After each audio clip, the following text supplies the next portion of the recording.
Welcome to step 6, editing and optimizing your videos. Now, this is a big topic and so much can be said about editing and optimizing the videos, and it can be incredibly tedious and time consuming and frankly overwhelming if you let it. Now, many people just jump into buying fancy editing programs and spend a bunch of time adding graphics, transitions, overlays, all that crazy stuff.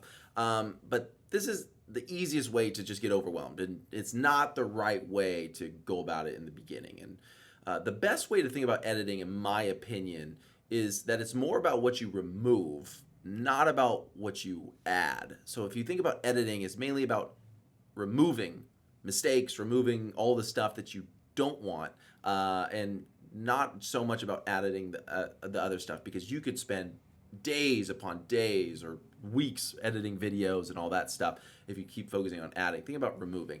So let's focus on the fundamentals of video editing first before we talk about all the crazy stuff, right? Editing can seem scary and overwhelming. Doesn't have to be, right?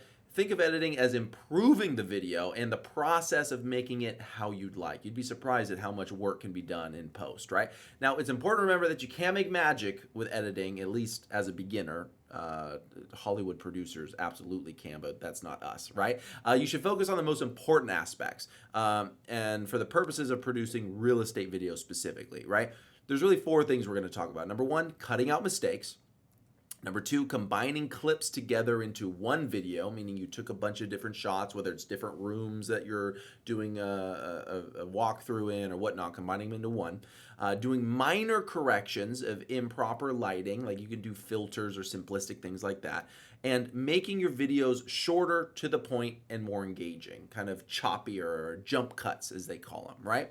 And here's kind of some continued fundamentals, right? One tip that has helped me tremendously, I saw it, somebody recommended it to me, was to cut out the number of breaths as possible. If you're doing short form content, a lot of the time that we pause and then we cut it and then we go, anyway, or like cut out right before you say anyway, not the breath, right? You don't want that, right? So for example, I tend to take longer pauses between sentences, especially when I'm trying to think about what I'm going to say.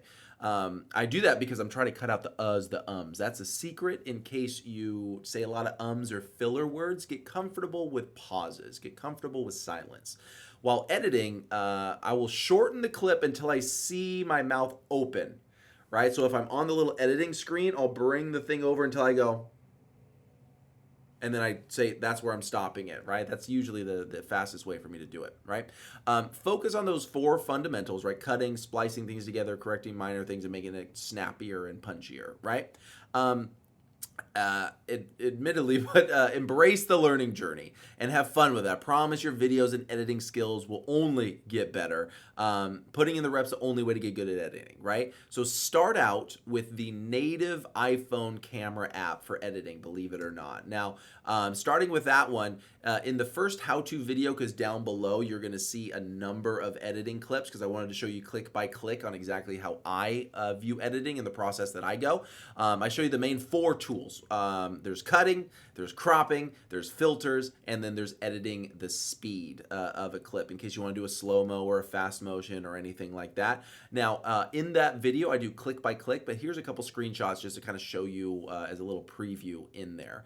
But my personal favorite editing app on an iPhone is called InShot. There's many of them out there. I love this one specifically because it's simplistic and it does what I want it to do in terms of not wasting time, that stuff that doesn't really matter. So once you get used to that process of editing in the camera app, which is the art of removing, not the art of adding, then you can try a little bit more detailed editing with InShot. Now, I like it because it's a simple editor, but allows me to make multiple edits because in the camera app, all you can do is start the beginning or change the beginning and the end time. You can't do anything in the middle, right? So you can just change those. But this one, you can splice it up, chop it up, move things around, and do all that, which helps me out tremendously. I use it a lot. So my most used features are splitting clips in multiple places as opposed to only one place in the camera or on the phone. Number two, combining different recordings into one video, one of my most used features. And also something that's called picture-in-picture, where you can overlay while you're recording, you can overlay images or even videos on top of the video. I like to add screenshots of articles as well as a logo. Down at the bottom, I like to put my logo, and then I put up article screenshots or images that I'm trying to put on there. Adding text to act as a headline, and then using the voiceover feature as I'm doing listing walkthrough videos. So it's almost like I'm touring them through it, but I'm really just recording it through my phone in there. Now, InShot is a free app, but it does have an option for a pro, which costs $15 a year. A year, yes, not a month, but it's $15 a year. I use it all the time.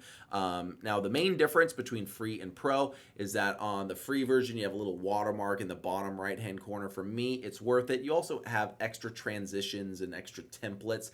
I've never used any of them, full disclosure. I don't like it. I just do direct clips because to me it just gets too distracting, because again, it's all about what you remove, not about what you add. I use it because it's worth for me not to have the watermark. Full disclosure, that's what it is. And in the video down below, I go over that process in detail about how exactly I've done it. I've also shown some details about ones that I've done that have gotten like 10,000 views on Instagram. I show exactly how I edited all the layers that I did on start to finish on what it looks like. So definitely pay attention to that one. Next step, adding captions to your video. Believe it or not, a recent report came out that up to 80% of videos on social media are watched with the sound off, which is nuts. It's usually probably because they're doing something they're not supposed to be doing, or they're in a meeting and they're watching it, or at school and watching it, but it's nuts. So if that is the case, which we'll take it at that face value, it's vital that your video has captions in order to capture their attention and to at least communicate what you're saying verbally with captions. So in the instructional video I also have down below, I go over 2 different ways to add captions to the video. Number 1, a free way with Instagram, which I recommend all of you start out with. And if you like it and just want something a little bit more, there's a paid option with the Captions app. I personally love Captions. In the video, I go into detail on it, but I'll give you the main thing. The main reason why I like Captions over the Instagram app, 2 reasons.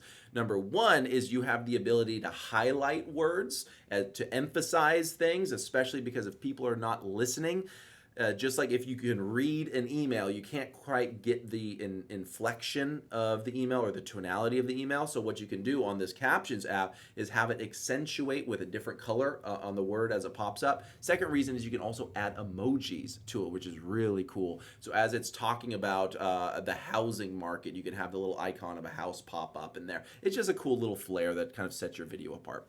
Then you download your video and get it ready to post, right? Now comes the fun part. You get to post it, which is the next step. Now understand that your video will never be perfect, and it's not supposed to be. You're a human being, you're a real estate agent, you're not a video producer, right? Make the decision that you're gonna embrace the learning journey and that you will post your video, knowing that you'll get better the more that you do, because this is the fun. This is exciting. Now make sure, because I did a ton of click-by-click instruction videos, make sure to watch those click-by-click videos off to the right-hand side. Depending on how you're watching this, it'll be directly to the right or it'll be slightly below if it's on a phone. But make sure to watch those videos next, because it'll show you click-by-click how I edit on the camera app, how I edit on the InShot, doing captions on Instagram, and the app in there. So I hope you found this valuable. Editing is a huge topic to go over, but the only way to get better is by doing it.